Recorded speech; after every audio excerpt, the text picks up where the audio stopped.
Bismillahirrahmanirrahim. Qala musannifu rahimahullahu ta'ala wa nafa'ana bihi wa bi'ulumihi fid daraini amin. Sambungan daripada halaman yang ketiga kitab Kifayatul Muhtaj pada menyatakan bicara Isra' dan Mi'raj, karangan daripada Asy-Syaikh Al-Imam Daud Ibnu Abdullah Al-Fattani.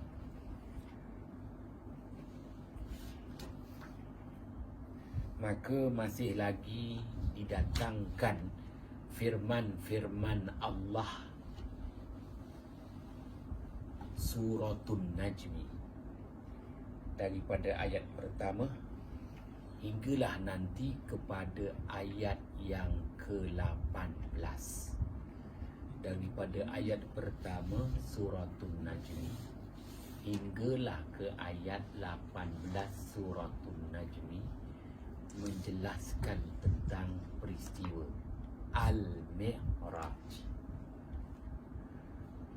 Firman Allah Subhanahu wa ta'ala, Allamahu syadidul quwa zu mirratin fastawa wa huwa bil ufuqil a'la.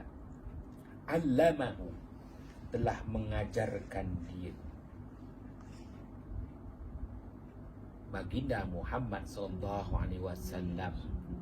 telah diajar. Siapa yang mengajar? Oleh malaikat. Itulah dia malaikat Jibril alaihi salam. Dan Allah Subhanahu wa ta'ala datangkan sifat keistimewaan, kelebihan, keutamaan yang Allah berikan kepada malaikat Jibril alaihi salam. Sebab itu malaikat Jibril alaihi salam itu Allah Subhanahu wa ta'ala perakukan sebagai guru yang mengajar kepada junjungan mulia baginda Muhammad sallallahu alaihi wasallam. Apa kehebatan malaikat Jibril alaihi salam? Syadidul quwa, yang pertama, sangat kuat, yakni mahir ilmunya atau hafaznya, mahir ilmunya dan sentiasa terpelihara pada diri malaikat Jibril alaihi salam. Yang kedua, Zumirrah, malaikat Jibril alaihi salam itu yang mempunyai keras dan kuat. Keras dan kuat. Zumirrah. Ya, Allah berikan keistimewaan yang kedua kepada junjungan mulia baginda Jibril alaihi salam. Yang pertama syadidul quwah, yang kedua Zumirrah, mempunyai keras dan kuat. Anak-anak kecil menyatakan paling hebat Superman. Walhal Allah perakukan, Allah berikan kekuatan yang tiada tolok tandingnya kepada junjungan mulia baginda Jibril alaihi salam. Fastawa, maka tetaplah ia. Yang ketiga, Allah Subhanahu wa ta'ala perakukan keistimewaan yang Allah berikan kepada Jibril alaihi salam. Kekuatan luar biasa. Fastawa, maka tetap ia.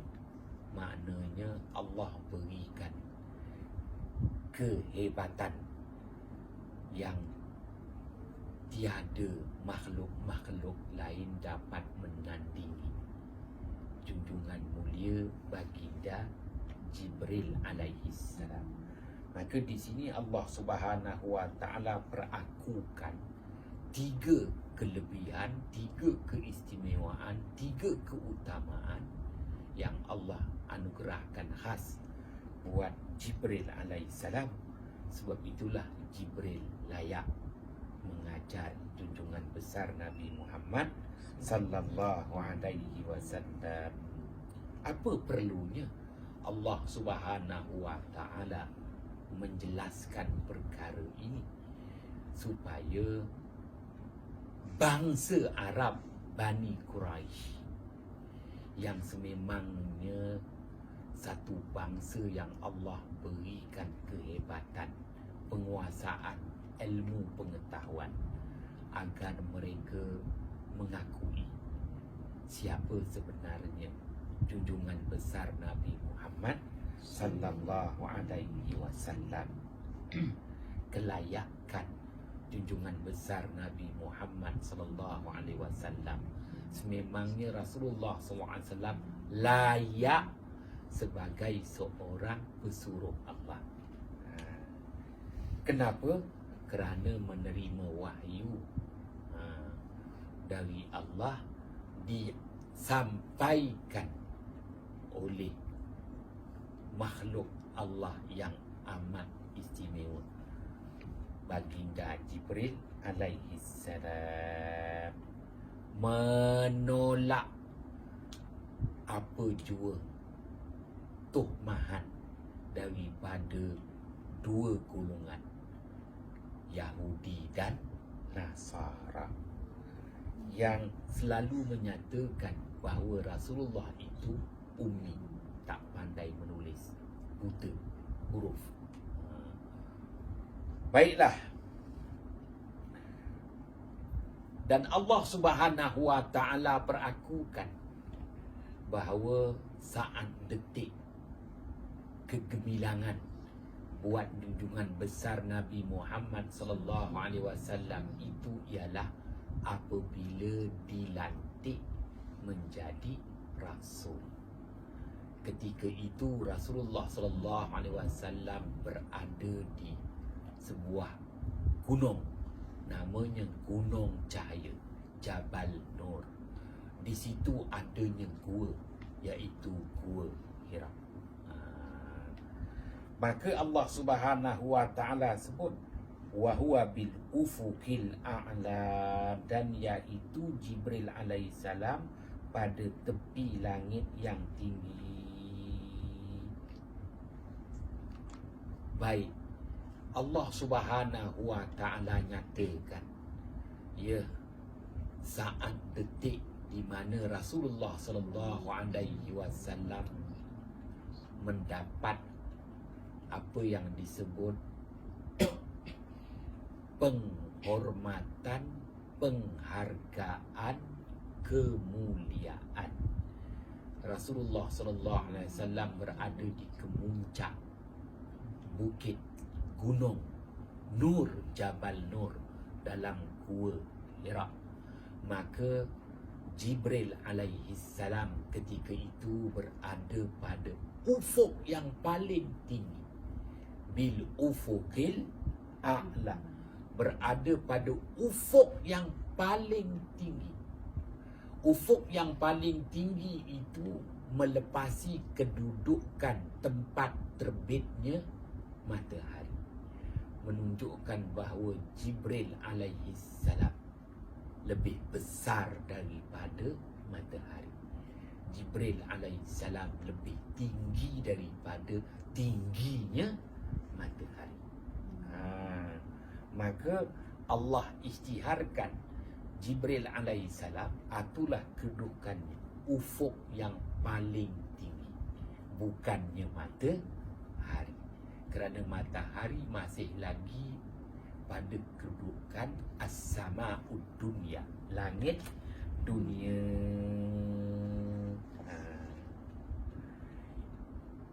Padahal atas rupanya yang asli.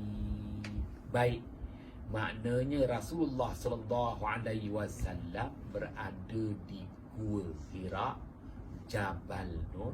Ada dua istilah yang kita kena faham, iaitu Jabal Huq, Jabal Huq, Gunung Huq. Dekat situ ada gua, namanya Gua Thur. gua untuk Rasulullah berhijrah. Yang kedua, Jabal Nur. Di situ ada gua namanya Gua Hira. Jabal Hauq namanya Gua Thur. Jabal Nur ada gua namanya Gua Hira. Nama gunung berbeza, nama gua pun berbeza. Jangan disalah letakkan istilah tu. Jadi maksudkan di sini Rasulullah berada di Jabal Nur, Gua Hira. Rasulullah diberi penghormatan, penghargaan, kemuliaan, ditabalkan bukan sebagai Sultan Johor, ditabalkan sebagai pesuruh Allah. Jadi Allah Subhanahu wa ta'ala nyatakan kepada kita atur cara, agenda pertabalan Rasulullah sallallahu alaihi wasallam sebagai seorang rasul. Barulah nanti Allah Ta'ala ceritakan kepada kita, ya, setelah Rasulullah ditabalkan sebagai seorang rasul, maka Rasulullah dianugerahkan pula maknanya mukjizat yang paling agung, iaitu peristiwa Al-Isra dan Mi'raj. Ya, Rasulullah ditabalkan sebagai seorang rasul. Rasulullah mendapat mukjizat, iaitu Al-Quran. Al-Quran itu mukjizat. Peristiwa Al-Isra dan Mi'raj juga mukjizat. Maka di sini Allah Subhanahu wa ta'ala akan kaitkan berhubung tentang peristiwa pertabalan Rasulullah menjadi seorang rasul dan Rasulullah sallallahu alaihi wasallam diangkat naik ke langit. Meletakkan Rasulullah mendapat mukjizat yang agung. Setelah Rasulullah mendapat mukjizat Al-Quran. Dua perkara ni dalam surah ni, maknanya daripada ayat pertama sampai ayat 18 tu, Allah Subhanahu wa ta'ala mengkaitkan dua mukjizat. Mukjizat Al-Quran, Rasulullah ditabalkan sebagai seorang rasul, dan mukjizat peristiwa agung Al-Isra wal Mi'raj.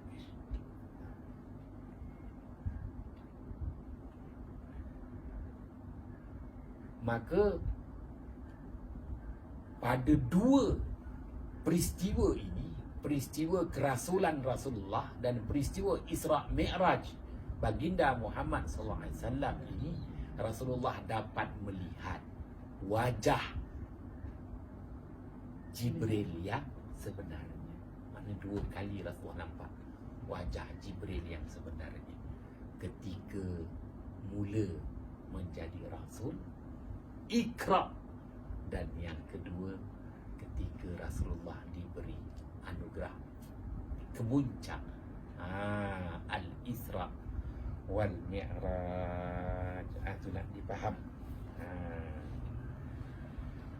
Padahal atas rupanya yang asli yang dijadikan Allah Ta'ala akan dia Jibril alaihissalam. Maka Jibril alaihissalam itu setelah Allah Subhanahu wa ta'ala perakukan tiga kehebatannya, rupa asal Jibril itu 600 sayapnya. Ada 600 sayapnya. Asia 2 sayap. Mas 2 sayap pun tak stabil lagi ekonominya. 600 sayapnya. Kalau kita fikir 600 sayap tu nak maintenance tu macam mana? Berapa belanja dia? 600 sayapnya. Satu-satu sayapnya itu kira-kira memenuhi antara masyrik, timur dan maghrib. Timur dan barat. Satu sayap menutup timur dan barat. Habis. Tertutup alam ini. Dengan satu sayap cukup. Yang mana Jibril alaihissalam Allah beri kepada dia 600 sayap. Satu sayap dah cukup menutup timur dan barat. Satu dunia. Maka melihat Nabi SAW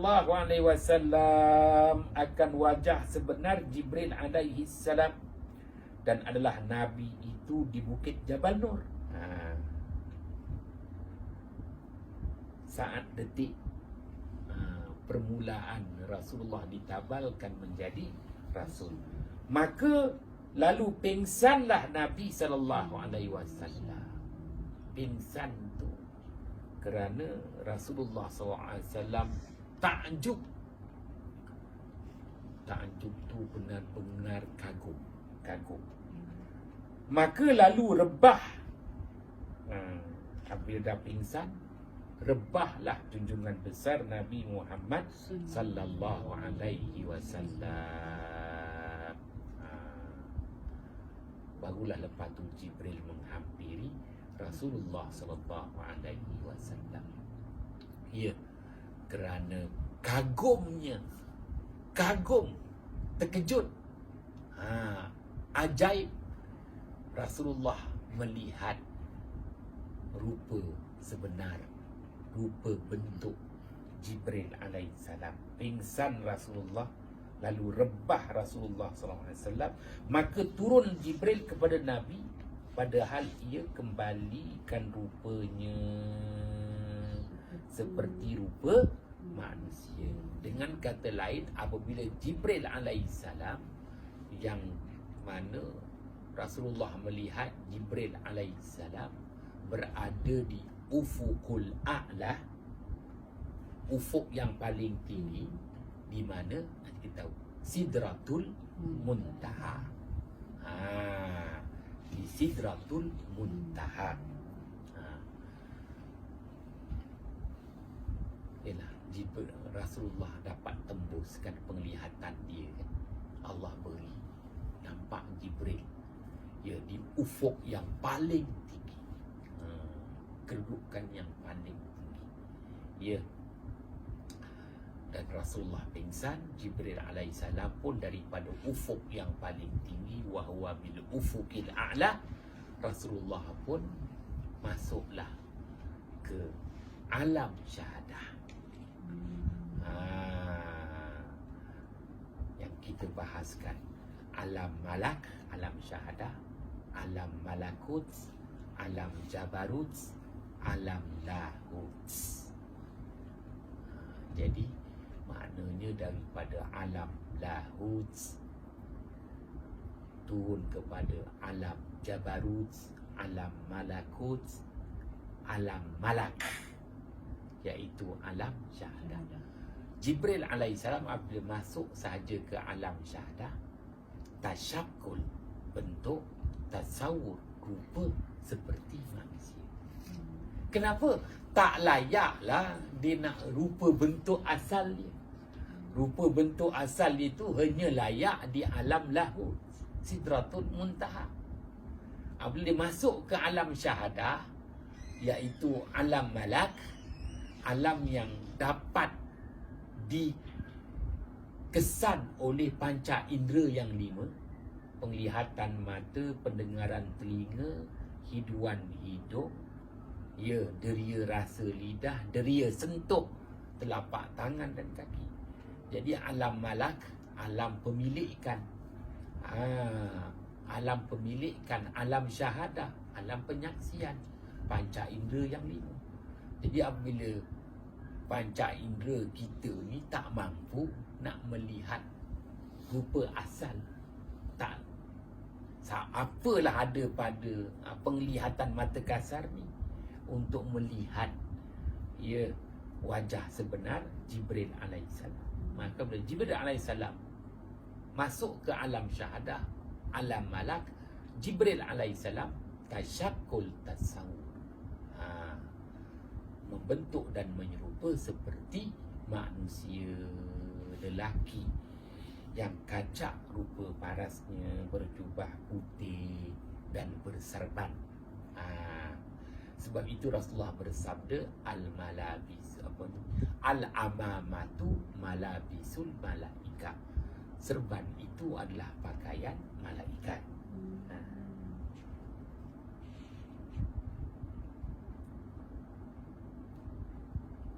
Kemudian maka firman Allah Subhanahu wa taala, maka Allah Subhanahu wa taala cerita kepada kita satu persatu detik-detik di mana Rasulullah sallallahu alaihi wasallam ditabalkan sebagai seorang rasul. Summa dana fatadalla fakana qaba qausain aw adna fa'auha ila abdihi ma auha. Kemudian maka hampirlah ia Jibril itu kepada Nabi Muhammad sallallahu alaihi wasallam. Fatadalla, maka bertambah hampirnya. Berapakah jarak paling hampir Jibril alaihi salam dengan baginda Muhammad sallallahu alaihi wasallam? Fakana qaba qausaini aw adna, maka adalah kiranya hampir busaran dan panah, atau terlebih hampir lagi. Jadi busaran panah itu kan separuh bulatan, jadi busaran panah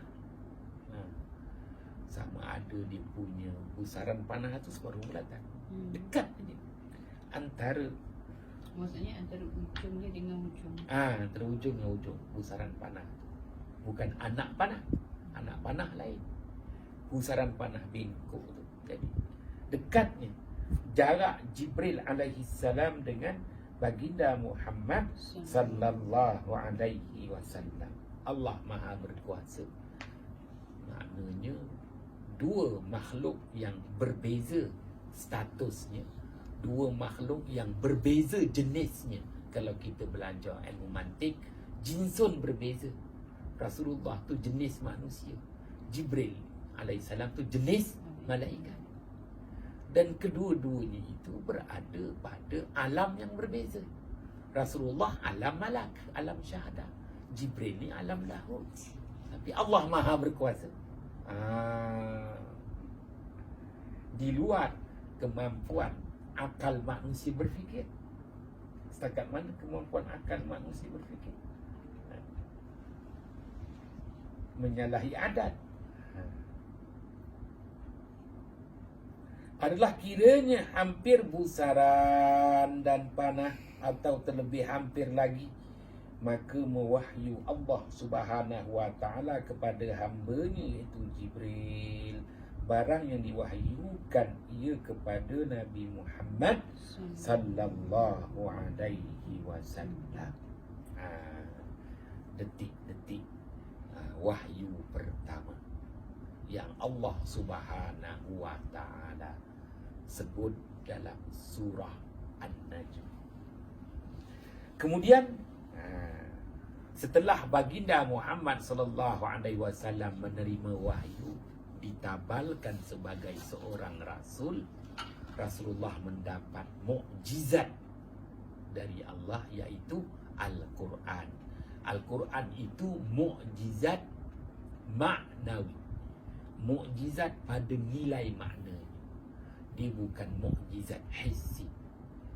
Kalau tongkat baginda Musa alaihissalam itu mukjizat hissi, tongkat yang hissi, boleh ditunjukkan keistimewaan, kelebihan, kehebatan,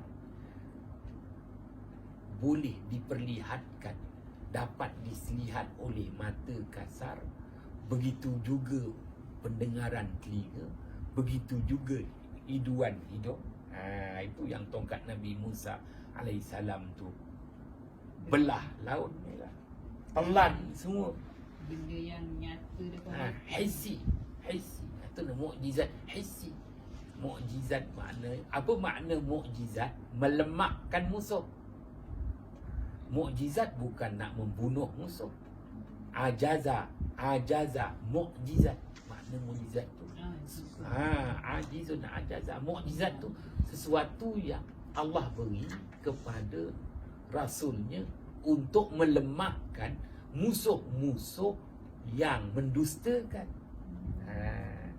Segala firman-firman Allah. Baik, Allah Subhanahu wa taala berfirman lagi dalam surah An-Najmi, ma kadzabal fuadu ma ra'a.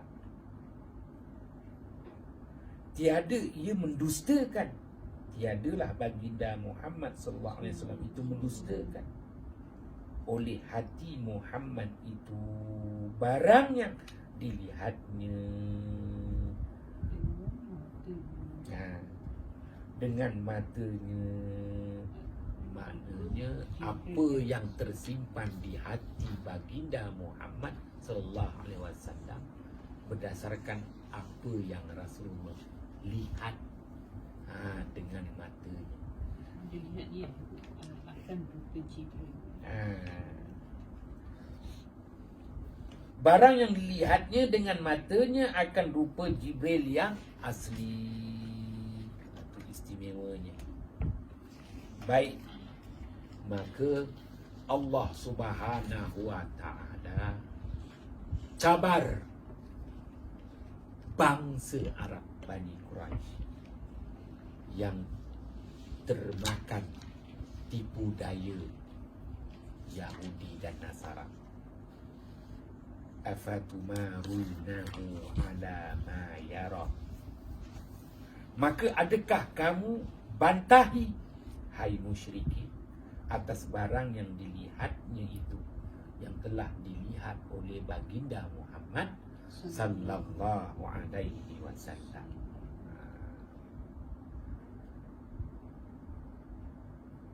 Dengan kata lain, tak siapa yang dapat melihat wajah sebenar Jibril alaihi salam. Allah berikan khas untuk kekasih baginda Muhammad sallallahu alaihi wasallam. Baik.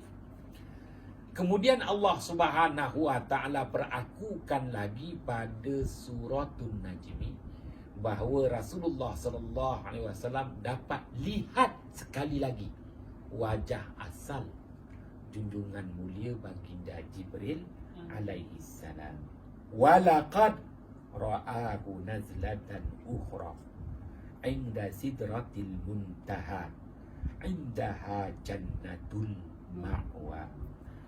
Dan sungguhnya telah melihat Nabi Muhammad sallallahu alaihi wasallam pula akan Jibril atas rupanya yang asli itu pada kali yang lain, kali kedua. Bila? Tatkala Rasulullah berada pada Sidratul Muntaha ketika Mi'raj pada sepohon pokok kayu bidara yang muntaha, yang penghabisan. Pokok bidara ni dia ada kemuncaknya yang paling tinggi. Pucuk dia. Pucuk dia. Pada kanan arash. Pada kanan arash, padanya lah syurga yang bernama Jannatul Ma'wa. Baik. Sidrah. Sidrah tu adalah pokok bidara. Allah Subhanahu wa taala sebut dalam suratul Najmi pokok bidara. Dan pokok bidara itu, supaya nak mudah kita faham, pokok bidara tu dia ada kemuncak dia, ujung pucuk dia. Persoalannya, tak ada pokok lain ke? Kenapa tak sebut pokok ru? Pokok durian lah, musangking. Sedap makan. Pokok gaharu. Kenapa nak sebut pokok bidara? Pada dasarnya apa yang Allah Subhanahu wa taala firmankan supaya dapat dan mampu difikir oleh masyarakat Arab di zaman baginda Muhammad sallallahu alaihi Masa wasallam. bidara ni ada kat tanah Arab. Ada di Oasis, bukan Astro Oasis. Maknanya di wadi-wadi ada pokok bidara. Pokok bidara antara pokok yang tahan panas. Jadi dalam masyarakat Arab, maknanya orang dunia akan menyatakan buah bidara itu adalah apple Arab. Cicit-cicit. Jadi kalau di negara 4 musim Eropah, apple tuhfah, apple tuhfah tu apple. Tapi Tu. jadi apple di negara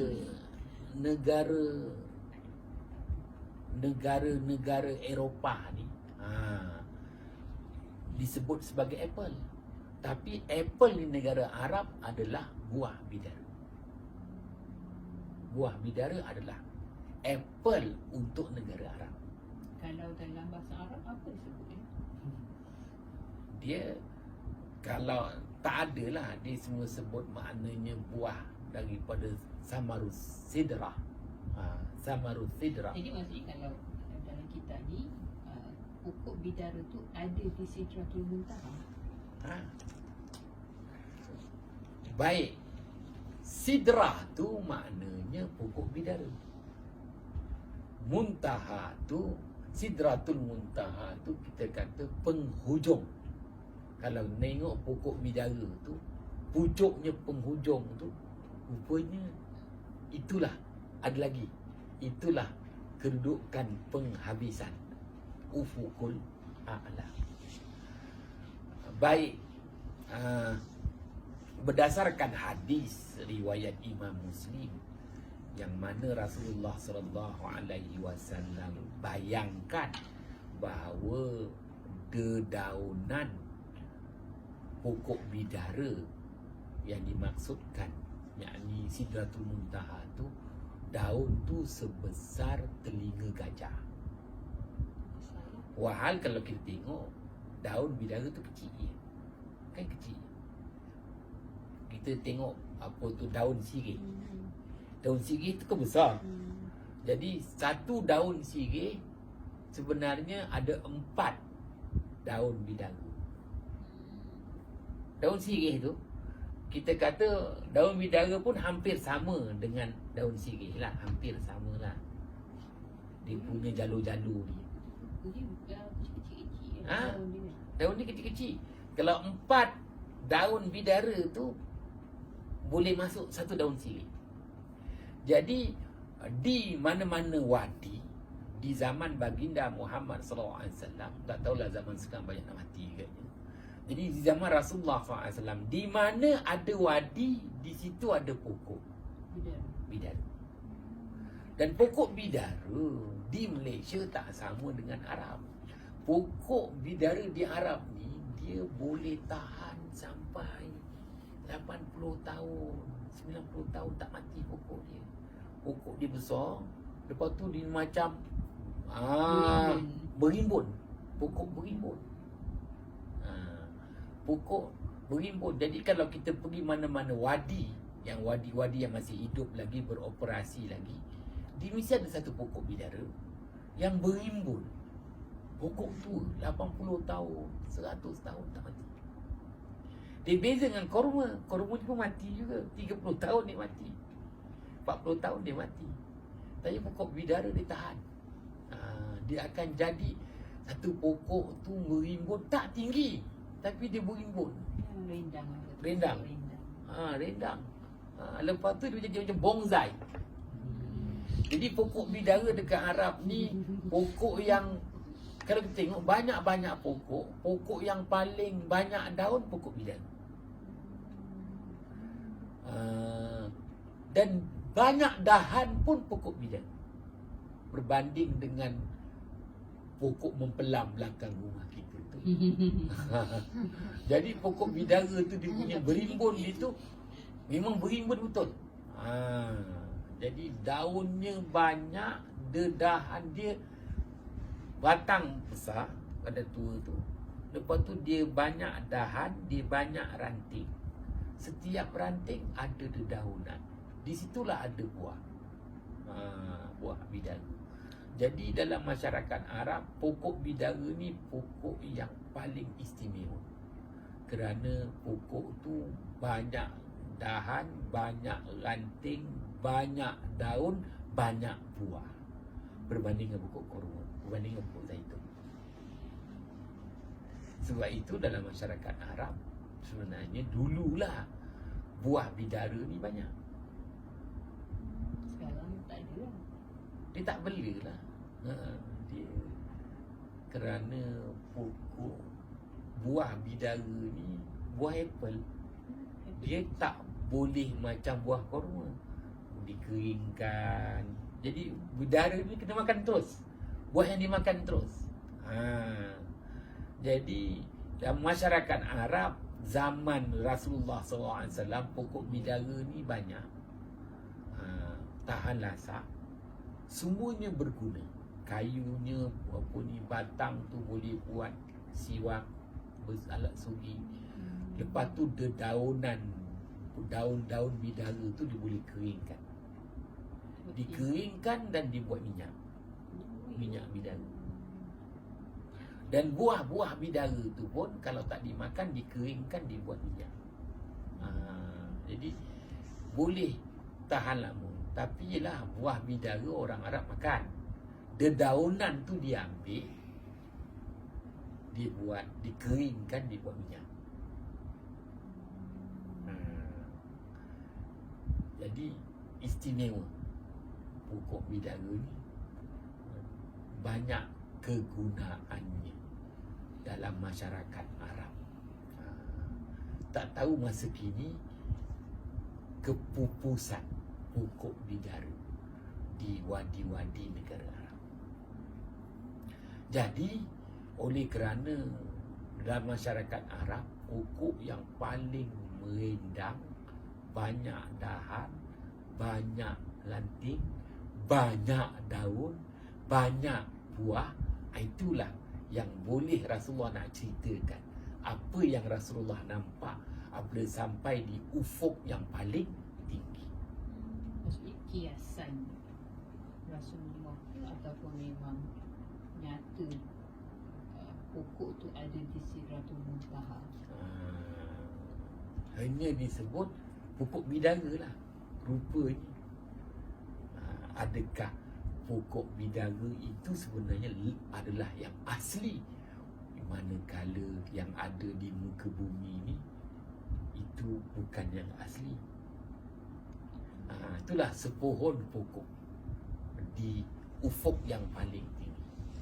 Setiap daunnya sebesar telinga gajah. Ada ni yang selalu kan ada yang kata kalau telinga kita berdesing, maksudnya ada daun, maksudnya ada kan daun itulah tu. yang gugur. Setiap daun tu ada nama. Diriwayatkan setiap daun tu ada nama-nama insan yang diberi peluang menjalani hidup di muka bumi. Jadi kalau kita pokok lain, kita mudah nak beza daun. Bukan daun je dah. Pokok lain ni kita nampaklah daun-daun. Tapi kalau pokok bidara ni dah besar Dia sangat. Dia kata sedap, daun dia macam rapat-rapat. Rapat-rapat. Memang betul-betul merimbun. Merimbun betul. Boleh tengok kat internet. Okay. Yang Arab punya. Kelebihan pokok bidara ni, sampailah dia digunakan nak halau jin. Kena tanamlah nanti. Balik kena pergi lah.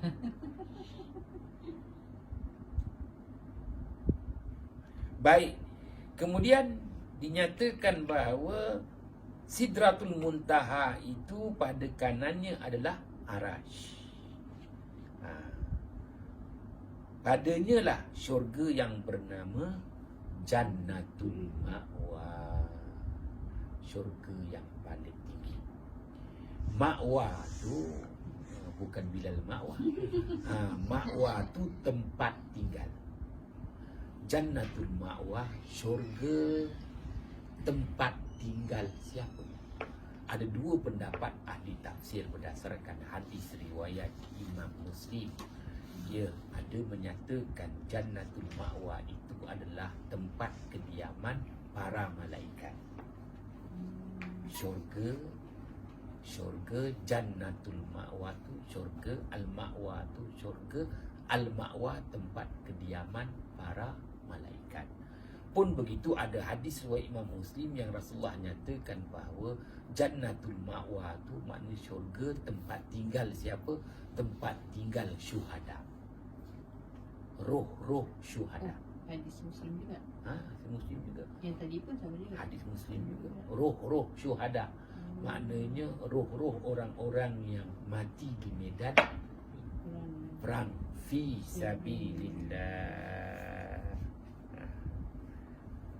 Itu yang datang doa an'amta alaihim minan nabiyyin wasiddiqin wasyuhada'i wassalihin wa hasuna ulaika rafiqa. Istimewanya Jannatul Ma'wa. Baik, apabila baginda Muhammad sallallahu alaihi wasallam dah sampai di Sidratul Muntaha pada malam Rasulullah di Isra dan di Mi'rajkan, maka Allah Subhanahu wa taala perakukan betapa Rasulullah diberi penghormatan, diberi penghargaan, diberi kemuliaan sebagaimana penghargaan, penghormatan, kemuliaan ketika ditabalkan sebagai Rasul. Beginilah apabila Rasulullah sampailah di Sidratul Muntaha, iz yakhsha sidra ma yakhsha ma daghal basaru wa ma tagha. Artinya tatkala berbalut-balut oleh sidrah. Berbalut. Kita tadi sebab apa dia? Maknanya apabila Rasulullah sallallahu alaihi wasallam sampai di tempat yang amat luas, macam mana rendangnya dedahanan pokok bidara. Bayangkan hadis riwayat Imam Muslim lagi, satu daun sebesar telinga gajah. Daun tu dia menghasilkan bayang. Bayang tu Rasulullah menyatakan perlukan 70,000 tahun untuk melepaskan satu bayang. Punya luasnya, nak membayangkan kita luasnya Sidratul Muntaha tu. Ya, itu disebut tatkala berbalut-balut oleh sidrah itu, barang rupa yang berbalut-balut daripada rupa burung. Jadi keindahan tu, istilah kenapa nak kata berbalut-balut tu, kerana setiap daun tu ada bayangnya tu. Nak melepaskan bayang demi bayang demi bayang demi bayang, macam-macam yang Rasulullah lalui. Tu yang nampak burungnya, macam-macam keindahan. Setiap daun tu ada bayang dia. Nak melepaskan bayang tu 70,000 tahun. Di situ Rasulullah dapat melihat lebih banyak lagi betapa hebatnya kekuasaan Allah. Banyak lagi makhluk-makhluk daripada rupa burung dan lainnya, barang yang menghairankan dia akal, tiada berpaling oleh matanya, syoknya mata melihat. Yelah, kalau nak lepas satu bayang naik kapal terbang tu, macam-macam nampak.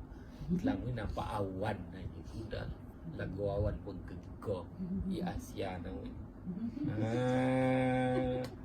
Iklan. Ma zaghal basar wa ma tagha. Tiada berpaling oleh mata Nabi Muhammad sallallahu alaihi wasallam dan tiada melalui pula ia daripada memandangkan barang yang tiada diizinkan dia. Wa ma tagha tu tak melampaui. Rupanya tak semua yang baginda Muhammad sallallahu alaihi wasallam dapat lihat. Maknanya tak semua. Dan tiada melalui pula ia daripada memandang barang yang tiada diizinkan dia. Makna wa ma tagha, tak melampaui. Maknanya penglihatan mata Rasulullah tu pun dalam ruang lingkup yang Allah Subhanahu wa taala izinkan. Ialah kalau nak melepaskan satu bayang 70,000 tahun, macam-macam ada kat situ. Persoalannya, tunjukkanlah semua. Kenapa tak tunjukkan semua? Nanti macam Nabi Idris alaihissalam pula, dah masuk syurga, tak nak balik lagi. Kan Nabi Idris alaihissalam kan dia berdoa pada Allah, dia nak masuk, dia nak rasa. Tapi dah masuk syurga, tak nak keluar. Istilahnya. Jadi tak boleh tunjuk semua, nanti tak nak balik. Dah syok kan? Tak nak balik lah. Walhal Rasulullah SAW perlu balik ke muka bumi, bawa amanah dari Allah, kewajipan sembahyang fardu 5 waktu.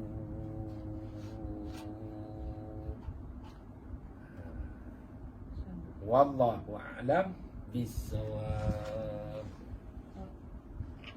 Bismillahirrahmanirrahim. Fafahamnaha Sulaiman wa kullan ataina hukman wa ilma wa sakharna ma'a Daud al-jibala yusabbihna wa tayra wa kunna fa'ilin ya arhamar rahimin. Assalamualaikum warahmatullahi wabarakatuh.